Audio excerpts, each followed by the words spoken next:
Hello student, पिछले lecture में हमने जीन रेगुलेशन का पहला भाग इंड्यूसिबल ऑपरॉन पढ़ा। इंड्यूसिबल ऑपरॉन में हमने लैक ऑपरॉन के बारे में पढ़ा। अब हम लेते हैं उसी का दूसरा भाग रिप्रेसिबल ऑपरॉन, क्योंकि ऑपरॉन हमने दो पार्ट के बनाए थे, इंड्यूसिबल ऑपरॉन और रिप्रेसिबल ऑपरॉन, क्योंकि रेगुलेशन दो तरह का होता है, इंडक्शन और रिप्रेशन। तो अब हम बात करते हैं रिप्रेसिबल ऑपरॉन की, और रिप्रेसिबल ऑपरॉन में हम एक उदाहरण से इसको समझेंगे और वो रहेगा ट्रिप्टोफैन ऑपरॉन। ठीक है, ट्रिप्टोफैन क्या है? जैसे हमने एक लैक ऑपरॉन पढ़ा था, उसमें लैक्टोज की बात की गई। लैक्टोज मिल्क शुगर होता है, डाइसेकेराइड है, और उसका विघटन किया जाता है ग्लूकोज और गैलेक्टोज, तो वो विघटनकारी कार्य है, कैटाबॉलिज्म है। लेकिन ट्रिप्टोफैन जो होता है एक जरूरी अमीनो एसिड है जो हर कोशिका में चाहिए होता है, बहुत सारी कोशिकाएं स्वयं बनाती है। ठीक है, यहाँ पर भी जैकब और मोनार्ड ने ई कोलाई पर ही अध्ययन किया, और ई कोलाई पर ट्रिप्टोफैन के निर्माण को लेकर अध्ययन किया गया। तो ट्रिप्टोफैन एक आवश्यक अमीनो एसिड है, ठीक है, एक महत्वपूर्ण अमीनो एसिड है जो कोशिका, जो ई कोलाई कोशिका सतत रूप से स्वयं बनाती है। लेकिन जैकब और मोनार्ड ने देखा कि जब कभी माध्यम में हम ट्रिप्टोफैन मिला दें, कौन सा माध्यम? ई कोलाई की वृद्धि माध्यम, संवर्धन माध्यम है, तो हमने देखा है कि जो ई कोलाई आराम से अपने स्तर पर ट्रिप्टोफैन बना रहा था, जैसे ही माध्यम में ट्रिप्टोफैन मिलाया गया तो उसने ट्रिप्टोफैन बनाना बंद कर दिया ई कोलाई ने, और उस ई कोलाई ने ट्रिप्टोफैन को बाहर से लेना शुरू कर दिया। अर्थात जब ट्रिप्टोफैन उपलब्ध है तो कोशिका उसका निर्माण नहीं करती है, और जब ट्रिप्टोफैन उपलब्ध नहीं है तो कोशिका उसका निर्माण करती है। आमतौर पर हम ई कोलाई के माध्यम में ट्रिप्टोफैन नहीं डालते, क्योंकि हमें पता है कि ट्रिप्टोफैन तो बैक्टीरिया खुद ही बना लेगा, और हम माध्यम में केवल वही चीजें रखते हैं जो बैक्टीरिया बना नहीं पाता है। जो बैक्टीरिया खुद बना सकता है वो खुद ही बनाएगा। तो ये ट्रिप्टोफैन के निर्माण से संबंधित कार्य है, ये एनाबोलिज्म है, संश्लेषणात्मक कार्य है।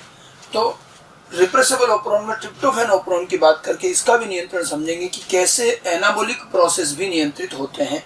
ठीक है, तो उन जीन के प्रदर्शन का नियंत्रण जो ई कोलाई में ट्रिप्टोफैन अमीनो एसिड के संश्लेषण में सम्मिलित होते हैं। ट्रिप्टोफैन अमीनो एसिड के निर्माण में जो भी जीन काम आते हैं उनके प्रदर्शन का नियंत्रण ट्रिप्टोफैन ऑपरॉन कहलाएगा। ठीक है, tryptophan amino acid E coli द्वारा सतत रूप से बनाया जाता है, जैसा मैंने आपको बताया, किंतु जब कभी यह माध्यम में उपस्थित होता है तो ई कोलाई सेल इसका संश्लेषण रोक देती है, और यही हमें समझना है कि नियंत्रण कैसे होता है। वैसे ट्रिप्टोफैन ऑपरॉन और लैक ऑपरॉन में कई बातों की समानता भी है, हालांकि मैकेनिज्म उल्टा है, लेकिन आधारभूत चीजें सेम भी हैं। हम इस ट्रिप्टोफैन ऑपरॉन को लैक ऑपरॉन की तुलना में ही पढ़ेंगे, और जो चीजें यहाँ उससे भिन्न है उसी पर बात करेंगे। एनसीईआरटी में तो हालांकि ट्रिप्टोफैन ऑपरॉन को दिया ही नहीं है, उन्होंने तो केवल लैक ऑपरॉन समझाया, लेकिन हम इसको तुलनात्मक रूप से समझें ताकि हमें कैटाबोलिज्म एनाबोलिज्म दोनों का नियंत्रण समझ में आए। अब देखिए, ट्रिप्टोफैन ऑपरॉन भी लैक ऑपरॉन की भांति 4 प्रकार के जीन से बना है। ये भी 4 प्रकार के जीन से बना है।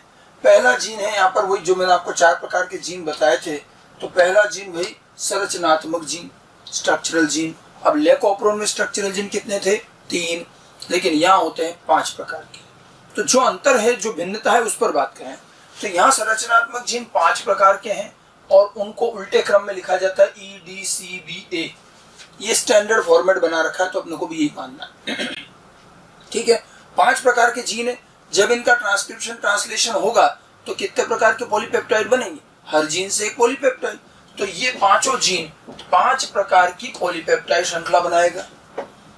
फिर 5 प्रकार की पॉलीपेप्टाइड श्रृंखला बनती, लेकिन खास बात देखिए, एंजाइम 3 ही बनते हैं। इन 5 प्रकार की पॉलीपेप्टाइड से 3 प्रकार के एंजाइम बनते हैं, और ये 3 प्रकार के एंजाइम 5 स्टेप में रॉ मटेरियल से ट्रिप्टोफैन का संश्लेषण कर देते हैं। मतलब सारी चीजें 5-5 है, एक को छोड़कर। 5 जीन, 5 पॉलीपेप्टाइड, लेकिन एंजाइम 3, और ये 3 एंजाइम भी संश्लेषण भी 5 स्टेप में ही करते हैं। ठीक है, तो 5 स्टेप। अब आप देखिए, 5 पॉलीपेप्टाइड से 3 एंजाइम बन सकते हैं। कुछ नहीं है, 2 पॉलीपेप्टाइड मिलके एक एंजाइम बनाते हैं। एक एंजाइम में तो कई सारी पॉलीपेप्टाइड हो सकती है, और 3 एंजाइम 5 स्टेप में संश्लेषण वो भी कर सकते हैं। एक ही एंजाइम 2 स्टेप में काम आ जाए। ठीक है, ये जो 3 एंजाइम है, देखिए एंजाइम तो लैक ऑपरॉन में भी 3 थे, लेकिन वह जीन भी 3 थे। यहाँ 5 जीन है लेकिन एंजाइम 3, और ये 3 एंजाइम कौन कौन से? एंथ्रेनिलेट सिंथेटेज, ठीक है। फिर इंडोल ग्लिसरॉल फॉस्फेट सिंथेटेज और ट्रिप्टोफैन सिंथेटेज। वैसे ये बहुत ज्यादा नाम पूछे नहीं जाते हैं। जो लेकोप्रोन में जैसे 3 एंजाइम है, बीटा गैलेक्टोसाइडेज, परमिएज, ट्रांसएसिटाइलेज, वो ज्यादा इंपॉर्टेंट है, इनके भी नाम ध्यान रखिएगा। Anthranilate synthetase, indole glycerol phosphate synthetase and tryptophan synthetase. तो स्ट्रक्चरल जीन में ये अंतर है, वहां 3 और या 5 जीन है। उसके बाद में 2 जीन और थे, प्रमोटर जीन, ऑपरेटर जीन। तो ऑपरेटर जीन प्रमोटर जीन में कोई अंतर नहीं है, जो लेकोप्रोन में थे वैसे यहाँ हैं, इसलिए हम वापस से दोबारा डिस्कस नहीं कर रहे हैं। ऑपरेटर जीन वही स्विच की भांति है जो ऑन ऑफ होता है और इन 5 जीन के आगे होगा। Promoter gene RNA polymerase enzyme के बाइंडिंग का स्थल है, जो सेम है, उसमें कोई चेंज नहीं। जो बड़ा मुख्य चेंज है वो है चौथे gene, regulator gene. Regulator gene की कार्य बिल्कुल रिवर्स। लेकोप्रोन में रेगुलेटर जीन एक सक्रिय प्रोटीन बनाता है जिसे हम रिप्रेसर कहते हैं, और ये रिप्रेसर जाके ऑपरेटर पर जुड़ जाता है और ऑपरोन का स्विच बंद कर देता है, कार्य नहीं होता। यहाँ उल्टा है, यहाँ रेगुलेटर जीन जो प्रोटीन बनाता है वो बनता ही निष्क्रिय है, और निष्क्रिय होने की वजह से इसे रिप्रेसर न के एपो रिप्रेसर कहते हैं। और ये निष्क्रिय होता है तो ये स्वयं जाकर के ऑपरेटर पर नहीं जुड़ता और ये ऑपरेटर के स्विच को ऑफ नहीं कर पाता। और जब ये स्विच को ऑफ नहीं कर पाता है तो स्विच ऑन रहेगा तो लगातार एंजाइम बनेंगे, और लगातार एंजाइम बनेंगे तो ट्रिप्टोफैन भी बनेगा, और हमें चाहिए भी यही, क्योंकि कोशिका को माध्यम में ट्रिप्टोफैन नहीं मिलता। वो तो हम जानबूझ के डाल दें वो अलग बात है, तो कोशिका को खुद ही बनाना है। खुद बनाना तो उसके एंजाइम भी तो बार बार चाहिए, इसलिए ये जीन ज्यादातर समय ऑन रहेंगे, एंजाइम बनते रहेंगे, ट्रिप्टोफैन बनता रहेगा। आपको कहा भी था एनाबोलिक एंजाइम जो होते हैं वो ज्यादातर समय ऑन रहते हैं, रिप्रेसेबल ऑपरोन, ठीक है। तो ये लगातार ऑन रहेंगे, और रेगुलेटर जीन का एपो रिप्रेसर प्रोटीन, निष्क्रिय प्रोटीन, कभी भी यूं अपने आप से स्विच ऑफ नहीं करता और ट्रिप्टोफैन बनता रहता है, ठीक है। अब ट्रिप्टोफैन जब बनता रहता है उपयोग भी होता है हालांकि, बट हो सकता है कि ट्रिप्टोफैन के निर्माण की दर ज्यादा हो तो ट्रिप्टोफैन इकट्ठा होता रहे, या मान लीजिए आपने माध्यम में ट्रिप्टोफैन डाल दिया तो भी कोशिका को बाहर से ट्रिप्टोफैन मिल पा रहा है, तो ऐसी स्थिति में फिर ट्रिप्टोफैन स्वयं अपने निर्माण को रोक देता है। और जब किसी अभिक्रिया का उत्पाद स्वयं अपने निर्माण को रोक दे तो उसको कहते हैं फीडबैक इनहिबिशन। ये तो आपने एंजाइम वगैरह में भी पढ़ा होगा। तो यहाँ फीडबैक इनहिबिशन होता है, उत्पाद स्वयं अपने निर्माण को रोकता है। ट्रिप्टोफैन देख लेता है कि यार बहुत ज्यादा इकट्ठा हो रहा है, तो ट्रिप्टोफैन के कुछ मॉलिक्यूल जाकर के और ये एपो रिप्रेसर से जुड़ जाते हैं। एपो रिप्रेसर जब ट्रिप्टोफैन से जुड़ता है तो वो सक्रिय हो जाता है और जाके ऑपरेटर पर जुड़ के स्विच बंद कर देता है। अर्थात स्विच बंद कराने में किसने हेल्प की? ट्रिप्टोफैन ने, स्वयं उत्पाद ने। देखिए लेकोप्रोन में लैक्टोज जो था वो क्रियाधार था, वो अवस्था सबस्ट्रेट था, और उसने आकर के ऑन करवाया था। यहाँ ट्रिप्टोफैन ऑपरोन में ट्रिप्टोफैन उत्पाद है और ट्रिप्टोफैन ऑफ करवा रहा है, बिल्कुल उल्टा मैकेनिज्म होगा। तो ट्रिप्टोफैन क्योंकि यहाँ पर स्विच बंद करने में मदद कर रहा है तो ट्रिप्टोफैन को हम को रिप्रेसर कहेंगे, ठीक है। अभी हम डायग्राम में इसका मैकेनिज्म समझेंगे, ठीक है। तो आमतौर पर तो ये ऑपरोन ऑन रहता है, जब ट्रिप्टोफैन अधिक हो जाता है तो ट्रिप्टोफैन स्वयं एपो रिप्रेसर को सक्रिय करके स्विच बंद करके इसको रोक देता है। समझ में आई बात? उधर उल्टा था, उधर आमतौर पर ऑपरोन ऑफ रहता है, लैक्टोज आके ऑन करवाता है, ठीक है। लेकोप्रोन की तरह ही हम इसकी भी वर्किंग समझ सकते हैं। तो दो है स्थितियां, कार्य प्रणाली कैसी रहेगी। पहली स्थिति जब माध्यम में ट्रिप्टोफैन अनुपस्थित हो, ये सामान्य स्थिति है कि ट्रिप्टोफैन माध्यम में होता नहीं, ये मैंने वैसा ही ऑपरोन बनाया। अब 3 की जगह यहाँ कितने जीन कर दिए? 5। लेकोप्रोन में 3 थे, वही ऑपरेटर जीन, प्रमोटर जीन और रेगुलेटर जीन। अब रेगुलेटर जीन तो अपना एमआरएनए बना के प्रोटीन बना रहा है, लेकिन ये प्रोटीन कैसा है? एपो रिप्रेसर, और ये निष्क्रिय प्रोटीन है। ये मैंने डायग्राम एक मॉडल बना दिया है, इस तरह की संरचना है कि ये जाके ऑपरेटर पर नहीं जुड़ पाए क्योंकि निष्क्रिय है। तो ये जब ऑपरेटर पर नहीं जुड़ेगा तो स्विच ऑन रहेगा, तो आरएनए पॉलीमरेज प्रमोटर पर जुड़ेगा, आगे गति करता हुआ इन 5 जीन का ट्रांसक्रिप्शन करके एक ही कॉमन एमआरएनए बनाएगा, पॉलीसिस्टोनिक एमआरएनए 5 जीन का। फिर इनसे ट्रांसलेशन से 5 पॉलीपेप्टाइड बनेगी। देखो अब आप देखिए 5 पॉलीपेप्टाइड से 3 एंजाइम बनेंगे। पहली 2 पॉलीपेप्टाइड पहला एंजाइम बनाती E1 वही है एंथ्रेनिलेट सिंथेटेज जो पहला एंजाइम बताया था। फिर तीसरी वाली एंजाइम तीसरी वाली पॉलीपेप्टाइड दूसरा एंजाइम बनाती E2 indole glycerol phosphate synthetase, और चौथी और 5वीं पॉलीपेप्टाइड मिलकर तीसरा एंजाइम बनाती E3 ट्रिप्टोफैन सिंथेटेज। और ये 3 एंजाइम बने और 5 स्टेप में ये रॉ मटेरियल से ट्रिप्टोफैन बनाएंगे। अब ट्रिप्टोफैन निर्माण का रॉ मटेरियल होता है कॉरिस्मिक एसिड, जो कोशिका में उपस्थित होता है। तो कॉरिस्मिक एसिड तो इसका कच्चा पदार्थ, रॉ मटेरियल है। इससे 5 स्टेप में जाकर के ट्रिप्टोफैन बनेंगे। बीच के मध्यवर्ती उत्पाद बनेंगे, लेकिन वो मैं नहीं बता रहा, आपको जरूरत भी नहीं। अब इन 5 स्टेप में से आप देखिए, पहली 2 स्टेप में तो पहला वाला एंजाइम ही काम आएगा, E1, तीसरी स्टेप में दूसरा एंजाइम, और चौथे 5वें स्टेप में तीसरा एंजाइम। इस तरह से 5 स्टेप में कॉरिस्मिक एसिड से ट्रिप्टोफैन का निर्माण हो जाएगा और लगातार ये कार्य चलता रहेगा। जब ट्रिप्टोफैन माध्यम में अनुपस्थित होता है तो ऑपरॉन ऑन अवस्था में मिलेगा, ये शुरू रहेगा, इस तरह से ऑन रहता है। ये ज्यादातर टाइम इसी तरह से ऑन रहेगा। समझ में आया? लेक ऑपरॉन की ही तरह हमने इसको लिया है, ज्यादा अंतर नहीं किया। जहां जहां डिफरेंस है वो देख ली, ठीक है। अब ये तो लगातार ऑन है। जब ट्रिप्टोफैन अधिक हो जाता है तो इसको ऑफ कर दिया जाता है, तो एक अवस्था इसकी और पड़ी जा सकती है, ठीक है, ट्रिप्टोफैन माध्यम में उपस्थित हो। जब ट्रिप्टोफैन माध्यम में उपस्थित होगा, वैसा का वैसा ही ऑपरॉन देखिए वापस बनाया मैंने, ठीक है। वही यहाँ पर एपोरिप्रेसर प्रोटीन बना जो कि निष्क्रिय है। अब ये एपोरिप्रेसर प्रोटीन से आकर के जुड़ता है ट्रिप्टोफैन। ट्रिप्टोफैन के जुड़ने का एक स्थल है, देखो यहाँ।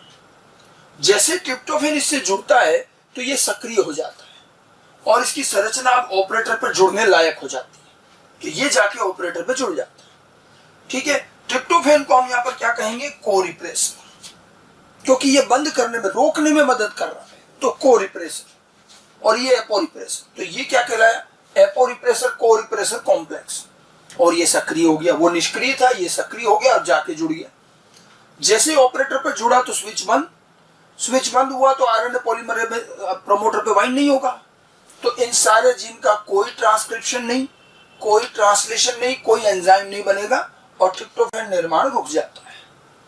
तो जब तक ट्रिप्टोफैन एक्सेस में है, ज्यादा है, तो ट्रिप्टोफैन स्वयं अपने निर्माण को रोक रहा है। और इस तरह से ट्रिप्टोफैन अगर माध्यम में उपस्थित होता है तो ये ऑपरॉन ऑफ मिलेगा हमें। ये क्या रहेगा? ऑफ अवस्था में रहेगा। तो इस तरह से ट्रिप्टोफैन ऑपरॉन को आसानी से समझा जा सकता है लेक ऑपरॉन की तुलना में। और यहाँ पर लेक ऑपरॉन से उल्टा काम है। वहां लैक्टोज जब उपस्थित है तो स्विच ऑन होता है, यहाँ ट्रिप्टोफैन उपस्थित है तो स्विच ऑफ होता है। वो कैटाबोलिक कार्य, विघटनकारी कार्य है, ये एनाबोलिक कार्य, संश्लेषण का कार्य है। तो कोशिका में 2 ही प्रकार के कार्य होते हैं, कैटाबोलिज्म, एनाबोलिज्म। उसी अनुसार 2 तरह के ऑपरॉन दिए गए, इंड्यूसिबल ऑपरॉन, रिप्रेसिबल ऑपरॉन। अच्छा, और वहां भी हमने लेक ऑपरॉन में लास्ट में मोड ऑफ रेगुलेशन की बात की थी, ठीक है। तो यहाँ भी मोड ऑफ रेगुलेशन समझ में आना चाहिए। तो मोड ऑफ रेगुलेशन क्या दिया जाए, ठीक है। अगर हम इसका मोड ऑफ रेगुलेशन निकालें, मैंने आपको बताया था mode of regulation positive, negative इस तरह से दिया जाता है। और लेक ऑपरॉन में तो दोनों था, पॉजिटिव और नेगेटिव। लेकिन अगर हम ट्रिप्टोफैन ऑपरॉन में देखें तो एपोरिप्रेसर जब सक्रिय होकर डीएनए पर जुड़ा तो ट्रांसक्रिप्शन रुक गया। मतलब किसी के डीएनए पर जुड़ने से यदि ट्रांसक्रिप्शन रुक जाए तो उसे क्या कहते हैं? नेगेटिव। और जब एपोरिप्रेसर नहीं जुड़ पाया तो ट्रांसक्रिप्शन हो रहा है। तो यहाँ पर ये जो नियंत्रण है ये नेगेटिव रेगुलेशन कहलाएगा। और यहाँ दोहरा नियंत्रण नहीं है लेक ऑपरॉन की तरह, यहाँ केवल एक ही है, नेगेटिव रेगुलेशन। लेक ऑपरॉन में पॉजिटिव नेगेटिव दोनों होता है। और ये ट्रिप्टोफैन ऑपरॉन है। तो एक छोटा सा पार्ट और है, लेक ऑपरॉन के कंपैरिजन में पढ़ेंगे तो हमें ध्यान रहेगा कि जब संश्लेषणात्मक कार्य होता है तो नियंत्रण कैसा है? ट्रिप्टोफैन ऑपरॉन के माध्यम से। और इसको तुलनात्मक रूप से ध्यान रखिएगा तो आराम से ध्यान रह जाएगा। मेनली तो हमें लेक ऑपरॉन को अच्छे से समझना, तो ये तो वैसे ध्यान रह जाएगा, बस उसका उल्टा चलता है। तो ये जो हमारा ऑपरॉन तंत्र था पूरा, ये था प्रोकैरियोट का जीन नियंत्रण, ठीक है। अब बात करते हैं थोड़ी सी यूकैरियोट पर। प्रोकैरियोटिक जीन नियंत्रण तुलनात्मक रूप से थोड़ा सरल है और इसीलिए इसकी क्रियाविधि ऑपरॉन के माध्यम से खोजी जा चुकी है। लेकिन यूकैरियोट का जीन रेगुलेशन उसकी तुलना में बहुत जटिल है और यूकैरियोटिक जीन रेगुलेशन को अभी तक भी पूरी तरह से अध्ययन नहीं किया जा सका है। थोड़ी बहुत बातें पता चली हैं लेकिन कई चीजें अभी भी ज्ञात नहीं है। हमारे सिलेबस में यूकैरियोटिक जीन नियंत्रण का केवल और केवल एक इंट्रोडक्शन है, उससे ज्यादा कुछ नहीं। तो यूकैरियोटिक जीन रेगुलेशन जो है प्रोकैरियोट की तुलना में अत्यधिक जटिल होता है। एक्चुअली जटिलता का कारण देखिए, 2 तो मैं आपको वैसे बताता हूँ। पहली चीज, प्रोकैरियोट एक कोशिकीय जीव है, यूकैरियोट ज्यादातर बहुकोशिकीय जीव है। जब एक ही कोशिका होती है तो वहां नियंत्रण आसान है। जैसे मैं ये ऑन ऑफ की 2 डायग्राम बनाता हूँ, तो अगर एक ही कोशिका में नियंत्रण हो रहा है तो ऑन और ऑफ में से कोई एक चीज ही तो रहेगी, या तो कोशिका में जीन ऑन मिलेगा या ऑफ मिलेगा। तो ऑन और ऑफ में से कोई एक अवस्था एक बार में रहेगी और एक कोशिकीय जीव है, आराम से इसमें नियंत्रण हो जाएगा। अब यूकैरियोट होते हैं बहुकोशिकीय। अब बहुकोशिकीय यूकैरियोट में क्या है कि देखो वहां अलग अलग शरीर के अंग हैं, विभिन्न भाग हैं, तो हो सकता है वहां पर आपको ऑन और ऑफ दोनों एक साथ ही मिले, कि शरीर के कुछ हिस्से में किसी अंग में तो जीन ऑन है, बाकी सब में ऑफ है। कोई जीन लीवर में ऑन है, कार्य कर रहा है, और बाकी सब जगह ऑफ है। तो वहां तो स्थान विशेष पर होता है। तो इसीलिए यूकैरियोट में आपको एक ही समय में कहीं पर ऑन कहीं पर ऑफ करना पड़ेगा। तो यहाँ थोड़ा सा मैकेनिज्म जटिल रहेगा। दूसरी बात, प्रोकैरियोट में जितने भी जीन हैं, ज्यादातर जीन आप देखिए सतत रूप से जमे। लेकोप्रोन के 3 जीन या ट्रिप्टोफैन ओप्रोन के 5 जीन सारे एक साथ हैं। फायदा क्या हुआ, इन सब के आगे एक ही ऑपरेटर और एक ही प्रमोटर लगा दिया, और एक ही कॉमन ऑपरेटर और प्रमोटर से 5 को नियंत्रित कर दिया, 3 को नियंत्रित कर दिया। वहां जीन सतत होते हैं, नियंत्रण करना आसान होता है। यूकैरियोट में कोई 2 जीन लगातार नहीं होते और एक जीन के बाद दूसरे जीन में बड़ा बड़ा गैप होता है, तो वहां पर इस तरह का ऑपरोन काम नहीं करेगा। ठीक है, कि एक ही ऑपरेटर एक ही प्रमोटर से सबको नियंत्रित कर दे, ऐसे नहीं चलेगा। तो ये बात तो जल्दी ही हमें समझ में आ गई कि ऑपरोन मॉडल यूकैरियोट पर ज्यों का त्यों नहीं चलेगा। अलग अलग वैज्ञानिकों ने बाद में अलग अलग तरह के मॉडल दिए हैं ऑपरोन से मिलते जुलते, लेकिन फिर भी यूकैरियोट में अभी कई चीजें समझ में बाकी हैं। एक्चुअली यूकैरियोट में 3 स्तर का, तो 3 लेवल का रेगुलेशन है समय के आधार पर, क्योंकि यूकैरियोट की आयु ज्यादा होती है, तो कौन सी आयु में कौन सा जीन काम करेगा, तो समय, फिर स्थान के शरीर के किस हिस्से में ऑन करना, किस हिस्से में नहीं करना है, और इसके बाद में मात्रा कि कितनी देर तक ऑन करना है, कितनी अवधि जिसको कहते हैं, कितनी देर तक ऑन रखना, कितनी देर तक नहीं रखना। तो समय, स्थान और अवधि के आधार पर नियंत्रण बहुत जटिल होगा। ठीक है, यूकैरियोटिक कोशिकाएं बड़े जटिल जीव हैं। मानव की बात करें तो हमारी एक कोशिका में, डिप्लॉइड कोशिका में करीब 60 से 70 हजार जीन होते हैं, और ऐसी जाने अरबों खरबों कोशिकाओं से हम बने हैं, और जीन नियंत्रण हर कोशिका का अपना अपना अलग अलग होता है। तो अरबों खरबों कोशिकाओं में, और प्रत्येक कोशिका में हजारों हजारों जीन का नियंत्रण कि कब किसको कहाँ ऑन करना और कहाँ ऑफ करना है, ये बहुत जटिल काम है, और बड़े से बड़ा सुपर कंप्यूटर भी फेल हो जाए। लेकिन हमारे अंदर ये काम होता है, और अपने आप में बड़ा आश्चर्यजनक चीज है कि हम किस तरह से हम इसको मैनेज करते हैं। क्योंकि जीन नियंत्रण प्रॉपर हो रहा है, तभी तो हमारी आयु के हिसाब से शरीर में वृद्धि और विकास और समय पर किस जीन को कब प्रदर्शित होना, सब सिस्टमेटिक चल रहा है। तो यही अपने आप में दर्शा रहा है कि कितना जटिल कार्य है, और उतने जटिल मैकेनिज्म पर हमें नहीं जाना है, और वो पूरी तरह से ज्ञात भी नहीं है। हाँ, यूकैरियोट में प्रोकैरियोट की तुलना में कई स्तरों पर नियंत्रण कर सकते हैं, स्तर भी ज्यादा होते हैं, ये कई स्तरों पर होता है। जैसे प्रोकैरियोट में जो ऑपरोन काम कर रहा है वो कौन से स्तर पर कर रहा है, वो एक ही स्तर पर कर रहा है, ट्रांसक्रिप्शन स्तर। आपको किसी जीन की जरूरत नहीं है तो उसका ट्रांसक्रिप्शन रोक दिया, जरूरत है ट्रांसक्रिप्शन ऑन कर दिया। तो ये ध्यान रखना, ऑपरोन किस स्तर का नियंत्रण है, ट्रांसक्रिप्शनल स्तर का नियंत्रण, बस। लेकिन यूकैरियोट में स्तर ज्यादा है। ठीक है, वहां क्या है, ट्रांसक्रिप्शन ट्रांसलेशन से फटाफट होता है, तो वहां तो बस आप ट्रांसक्रिप्शन लेवल पर ही रेगुलेशन कर सकते हो। यूकैरियोट में 5-6 हमें अलग अलग स्तर मिलते हैं, और एनसीईआरटी ने ये इन स्तरों के बारे में जरूर हमें बताया है। तो कौन कौन से स्तर है, देखिए नियंत्रण के स्तर की अगर मैं बात करूं तो शुरुआत होती क्रोमेटिन स्तर पर जीन नियंत्रण। क्रोमेटिन लेवल पर ही नियंत्रण चालू हो जाता है। क्रोमेटिन तंतु, क्रोमेटिन क्रोमोसोम, कुछ भी कहिए। आप देखिए, हमने बताया आपको यूक्रोमेटिन, हेट्रोक्रोमेटिन, जिसमें यूक्रोमेटिन में कुंडलन कम होता है, डीएनए लूज होता है, उसके जीन में ट्रांसक्रिप्शन प्रदर्शन चलता है। लेकिन हेट्रोक्रोमेटिन में बहुत ज्यादा कुंडलन है और वहां के जीन नॉर्मली एक्सप्रेस नहीं होते। और मैंने आपको बताया था फैकल्टेटिव हेट्रोक्रोमेटिन। ठीक है, तो जो ये फैकल्टेटिव हेट्रोक्रोमेटिन होता है, ये अस्थायी रूप से हेट्रोक्रोमेटिन है, फैकल्टेटिव हेट्रोक्रोमेटिन, और आवश्यकता अनुसार ये यूक्रोमेटिन में बदल जाता है। तो अगर मान लीजिए कई बार यूकैरियोट में होता है, कोई जीन है जो जीवन की शुरुआत में ही, बचपन में अपने को लक्षण बनाने में काम आया। अब उस जीन की जीवन पर्यंत जरूरत नहीं पड़ेगी, उसने अपना काम कर दिया। ठीक है, या मान लो कोई ऐसा जीन है जो अभी नहीं चाहिए, परिपक्वता के बाद काम आएगा, यानी कि 20 वर्ष के बाद।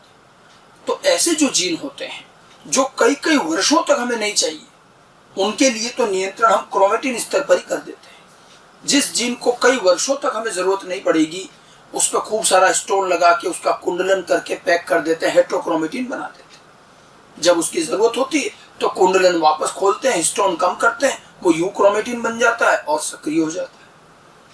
तो क्रोमेटिन, यूक्रोमेटिन और हेट्रोक्रोमेटिन का आपस का अंतर कन्वर्जन, ये एक प्रकार का बड़े स्तर का जीन रेगुलेशन है, लेकिन ये दीर्घ अवधि के लिए होता है। कई वर्षों तक जब आपको जीन नहीं चाहिए तो ही हम उसको यूक्रोमेटिन से हेट्रोक्रोमेटिन बनाते हैं। ठीक है, तो ये जो यूक्रोमेटिन हेट्रोक्रोमेटिन का आपस का कन्वर्जन है, ये एक दीर्घ अवधि का जीन नियंत्रण कहा जाता है। तो मतलब क्रोमेटिन निर्माण से ही हमारा नियंत्रण चल रहा है, और जो हेट्रोक्रोमेटिन यूक्रोमेटिन पाए जाते हैं उसका हमें अब मतलब भी समझ में आना चाहिए कि ये हेट्रोक्रोमेटिन बनाने का क्या फायदा है। हम अपने जीन को, जो कि अभी लंबे समय तक नहीं चाहिए, उनको निष्क्रिय करके जीन नियंत्रण कर सकते हैं। समझ गए? तो ये तो पहला स्तर हुआ क्रोमेटिन स्तर। अब क्रोमेटिन स्तर तो खैर बड़े अवधि का है, छोटी अवधि पर भी होते। अगला स्तर आता है ट्रांसक्रिप्शन स्तर। यही वो स्तर है जहां पर प्रोकैरियोट में भी जीन नियंत्रण हो रहा है, और यूकैरियोट में भी यही सबसे सामान्य स्तर माना जाता है। ज्यादातर जीन इसी स्तर पर नियंत्रित होते हैं, और सबसे बढ़िया स्तर होता है ये। अगर आपको किसी जीन की जरूरत नहीं है तो बेहतर है उसका ट्रांसक्रिप्शन ही मत करो। तो यहाँ पर आरएनए संश्लेषण, ट्रांसक्रिप्शन संदमित कर दिया जाता है, और ज्यादातर जीन यूकैरियोट्स में भी ट्रांसक्रिप्शन स्तर पर ही नियंत्रित हो जाते हैं। लेकिन कुछ जीन ऐसे भी हैं जो ट्रांसक्रिप्शन के बाद होते हैं। अभी यूकैरियोट में ट्रांसक्रिप्शन ही हुआ है, और लक्षण बनने में तो बहुत लंबा टाइम है, बहुत सारी स्टेप बीच में है। तो अगर ट्रांसक्रिप्शन हो भी जाए तो भी हम आगे भी जीन नियंत्रण कर सकते हैं। अगला स्तर आता है पोस्ट ट्रांसक्रिप्शनल प्रोसेसिंग स्तर पर जीन नियंत्रण। पोस्ट ट्रांसक्रिप्शनल प्रोसेसिंग मैंने आपको यूकैरियोट में बताया था, ट्रांसक्रिप्शन के बाद और ट्रांसलेशन से पहले होती है। ठीक है, और इस प्रोसेसिंग के अंदर बेसिकली क्या है, हम एचएनआरएनए को एमआरएनए में बदलते हैं, क्योंकि यहाँ तो जीन से एचएनआरएनए बनता है, एचएनआरएनए को एमआरएनए में बदलते हैं। ठीक है, तो यहाँ क्या होता है, जब प्रोसेसिंग के समय आप एचएनआरएनए को एमआरएनए में बदल रहे हैं, उसी टाइम आप एमआरएनए को नष्ट कर दें। होता है कई बार, तो प्रोसेसिंग के समय एमआरएनए को नष्ट कर दिया जाता है, और एमआरएनए ही नष्ट हो गया तो प्रदर्शन वैसे ही नहीं होगा।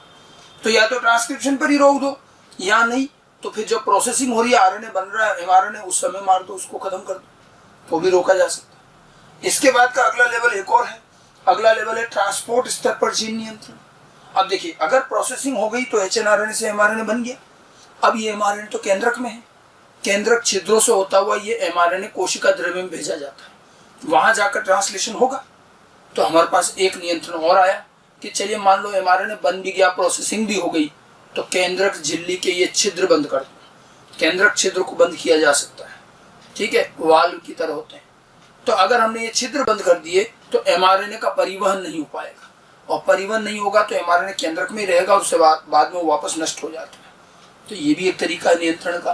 परिवहन स्तर पर नियंत्रण, एमआरएनए का केंद्रक से साइटोप्लाज्म में परिवहन संदमित कर दिया जाता है। ठीक है, साइटोप्लाज्म जाने नहीं देंगे तो आगे का काम ही नहीं होगा, यही नियंत्रण हो गया। और चलिए साइटोप्लाज्म में भी चला गया तो अगला स्तर आता है ट्रांसलेशनल स्तर पर नियंत्रण। अब साइटोप्लाज्म आने के बाद तो राइबोसोम और टीआरएनए की मदद से ट्रांसलेशन होगा, और ट्रांसलेशन तो बड़ा सिस्टमेटिक और स्टेप बाय स्टेप प्रोसेस है, और आप उसको कई सारी जगहों पर रोक सकते हो। जैसे ट्रांसलेशन कैसे रोका जाता है, मैंने आपको एंटीबायोटिक्स में बताया था कि कई एंटीबायोटिक ये काम कर देती है। तो ट्रांसलेशन रोका जाए, और ट्रांसलेशन रोकने पर तो ये होगा कि पॉलीपेप्टाइड निर्माण नहीं होगा, तो प्रदर्शन तब भी नहीं होगा। ठीक है, तो यहाँ पर क्या है, साइटोप्लाज्म में पॉलीपेप्टाइड संश्लेषण संदमित कर दिया जाता है, ट्रांसलेशन रोक दिया जाता है। ठीक है, और अगर ट्रांसलेशन भी हो गया तो भी एक आखिरी मौका और होता है कि हम अभी भी जीन को नियंत्रित कर सकते हैं, और वो है पोस्ट ट्रांसलेशन स्तर पर नियंत्रण। ये बहुत कम ही मिलता है कि जब पॉलीपेप्टाइड बन गई, तो मैंने आपको बताया था पॉलीपेप्टाइड बनने के बाद आमतौर पर उसे ईआर में भेजा जाता है, जहां उसकी प्रोसेसिंग होकर के फिर प्रोटीन बनता है, एंजाइम बनता है। तो अगर मान लो पॉलीपेप्टाइड बन गई और ईआर में जब उसकी प्रोसेसिंग हो रही, उस समय अगर पॉलीपेप्टाइड को नष्ट कर दें तो अभी भी जीन का प्रदर्शन तो नहीं होगा। और वही काम यही है, पॉलीपेप्टाइड श्रृंखला को प्रोसेसिंग के समय नष्ट कर दिया जाता है। ठीक है, और ऐसे में भी जीन के प्रदर्शन को रोका जा सकता है। तो जीन रेगुलेशन यूकैरियोट्स में अलग अलग 6 स्तरों पर हो गया। क्रोमेटिन लेवल, हेट्रोक्रोमेटिन यूक्रोमेटिन बना करके, ट्रांसक्रिप्शन स्तर पर, पोस्ट ट्रांसक्रिप्शन प्रोसेसिंग स्तर पर, या परिवहन स्तर पर, ट्रांसलेशन स्तर पर या पोस्ट ट्रांसलेशन प्रोसेसिंग स्तर पर। तो इस तरह से अलग अलग लेवल पर जीन रेगुलेशन होता है। वैसे ज्यादातर यूकैरियोट के जीन भी हमेशा ट्रांसक्रिप्शन स्तर पर ही नियंत्रित होते हैं, लेकिन कुछ जीन अलग अलग और भी लेवल पर नियंत्रित हो सकते हैं। ठीक है, तो कई स्तर हैं और इस तरह से लग रहा है कि साफ साफ के कार्य यूकैरियोट में बड़ा जटिल होगा। हमें इससे ज्यादा डिटेल यूकैरियोट के जीन रेगुलेशन की नहीं पढ़नी है, वो हमारे सिलेबस में भी नहीं है, बट इनके स्तर जरूर ध्यान रखिएगा। तो ये पूरा आपका जीन रेगुलेशन की क्रियाविधि थी। जीन का प्रदर्शन हमने सेंट्रल डोग्मा की क्रियाविधि ट्रांसक्रिप्शन ट्रांसलेशन से समझा, और उसके बाद हम जीन नियंत्रण पर आए और हमने समझा कि जितना प्रदर्शन जरूरी है उससे ज्यादा जरूरी नियंत्रण है। नियंत्रण से ही प्रदर्शन किया जाए, अनुशासन द्वारा प्रदर्शन हो तभी वो प्रदर्शन काम का भी होता है। एनसीईआरटी में हमें लेक ऑपरोन समझा रखा है। एनसीईआरटी में थोड़ा सा इस पूरे में भाषा बड़ी जटिल यूज करी है। हिंदी के एनसीईआरटी में थोड़ी जटिल भाषा है, अंग्रेजी में भी जटिल है ये वाला टॉपिक तो, और इसीलिए मैंने आपको पहले आसान भाषा में समझाया, उसके बाद आप एनसीईआरटी पढ़ लीजिए। अगर कोई शब्द इधर उधर नहीं समझ में आ रहा तो कोई बहुत विशेष बात नहीं है, बाकी मेथड समझ में आना चाहिए, चीजें डायरेक्ट इन्हीं में से आती है। एनसीईआरटी में भी आप चाहे तो भले देख सकते हैं वो एनसीईआरटी में कहाँ क्या है। जीन रेगुलेशन जो है एनसीईआरटी के अंदर आपको देखिए पेज नंबर 126 हिंदी के एनसीईआरटी में जीन अभिव्यक्ति का नियमन ये मिलेगा आपको। जीन अभिव्यक्ति का नियमन, यहाँ से रेगुलेशन शुरू हो रहा है। एनसीईआरटी में यूकैरियोटिक नियंत्रण के बारे में पहले बात कर लिए। ये जो आप शुरू में पढ़ोगे तो यूकैरियोट सुकेंद्रीय में नियमन का स्तरों पर हो सकता है। सुकेंद्रीय मतलब यूकैरियोट्स, ठीक है। आप देखो वही अनुलेखन स्तर, प्रोसेसिंग स्तर, ट्रांसलेशन स्तर, परिवहन स्तर, 4-5 स्तर दे रखे हैं। पहले इन्होंने यूकैरियोट के स्तर बताए हैं और उसके बाद फिर आगे अब प्रोकैरियोट ई कोलाई का काम शुरू किया है। लैक्टोज ओपरोन से लेकर के छोटी छोटी बातें बताई हैं कि किस तरह से नियंत्रण होता है, क्या है। बड़ा आराम से आप इसको पढ़ सकते हैं। थोड़ा अगर कोई चीज समझ में नहीं आए तो लैंग्वेज वाली बात हो सकती है, बाकी चीजें वही है जो मैंने आपको बताया कि ऑपरेटर होता है, प्रमोटर होता है और कई सारे प्रोटीन हैं जो इनमें मदद करते हैं। ये protein repressor protein, cap protein के बारे में बात हो रही है, बट बड़े ही इनडायरेक्ट तरीके से बात की गई। तो यहाँ जनरल ऑपरोन के बारे में बताया, फिर ये लेक प्रचालक यानी कि लेक ऑपरोन शुरू किया, और लेक ऑपरोन के साथ साथ उदाहरण के तौर पर उन्होंने कुछ और ऑपरोन के नाम भी लिखे हैं कि लेक ऑपरोन की तरह और भी होते हैं। फिर लेक ऑपरोन के जीन की बात की गई है, आई जीन, उसके अलावा आई जीन के अलावा गेल जीन भी, बीटा जीन, ZYA, तीनों जो जीन बताए थे आपको वो जीन के बारे में दे रखा है। और देखिए ये डायग्राम दे रखे हैं दोनों, ये वही ZYA, ये ऑपरेटर प्रमोटर, और ये कौन सा आई जीन, रेगुलेटर जीन। इन्होंने इसमें गैप नहीं दिया, बाकी गैप होता है। और ये आई जीन का प्रमोटर है, तभी तो इसका भी RNA बनेगा। ये देखिए ऑन ऑफ वाली दोनों स्थिति दे रखी है यहाँ पर। इसको अपने उस डायग्राम से भी समझ सकते हैं, इससे भी समझ सकते हैं, आउटलाइन इसमें भी दिया है और इसमें बाकी सारे जीन के कार्य दिया हुआ है, पूरी फंक्शनिंग समझाई गई है। इसमें बस एक ही है, देखिए यहाँ लिखा हुआ है कि ये permease enzyme, Y gene permease का कूट लेखन करता है जो कोशिका के लिए बीटा गैलेक्टोसाइडेज की पारगम्यता बढ़ाता है। ये गलत है, मैंने कहा था ना हिंदी में बीटा गैलेक्टोसाइडेज लिखा है, तो ये गैलेक्टोसाइडेज नहीं होना चाहिए, बल्कि यहाँ पर गैलेक्टोसाइड होना चाहिए। या तो बीटा गैलेक्टोसाइड कर दो या लैक्टोज कर दो। पारगम्यता लैक्टोज की बढ़ती है, लैक्टोज का एक दूसरा नाम है बीटा गैलेक्टोसाइड, और यहाँ लिखा बीटा गैलेक्टोसाइडेज, इसलिए ये चीज गलत है, इसको करेक्शन है, इसको सही कर लीजिएगा, ठीक है। बाकी इसके अलावा वही लैक्टोज ऑन ऑफ कैसे करेगा, प्रेरक कहते हैं, ये सारी चीजें, ठीक है। तो लेक ऑपरोन को बेसिकली इन्होंने समझा रखा है पूरा, ये यहाँ तक आकर ये पूरा लेक ऑपरोन दे रखा है। लास्ट में देखिए दे रखा है ऋणात्मक नेगेटिव रेगुलेशन होता है और पॉजिटिव भी होता है, लेकिन वो आपके सिलेबस से आगे की चीज है। इस तरह से लेक ऑपरोन के बारे में बेसिक आइडिया एनसीईआरटी में दिया है, डायग्राम भी दे रखा है। तो हमने जो पढ़ा है पहले आप उसको समझे, फिर आप एनसीईआरटी को लाइन टू लाइन पढ़ सकते हैं, जीन रेगुलेशन का ये पार्ट, ठीक है। तो मॉलिक्यूलर बेसिस ऑफ इनहेरिटेंस के चैप्टर के जो मुख्य बड़े भाग थे आपके वो हो गए। अब इस चैप्टर में एक तो हम म्यूटेशन पढ़ेंगे। म्यूटेशन वैसे इस चैप्टर में भी थोड़ा बहुत दिया, थोड़ा पिछले वाले चैप्टर प्रिंसिपल ऑफ इनहेरिटेंस में भी दिया जाता है, इसलिए म्यूटेशन पढ़ेंगे। और फिर इसके बाद बायोटेक की 2 चीजें इसमें दी हुई है, DNA फिंगरप्रिंटिंग और ह्यूमन जीनोम प्रोजेक्ट, उस पर भी बात करेंगे आप।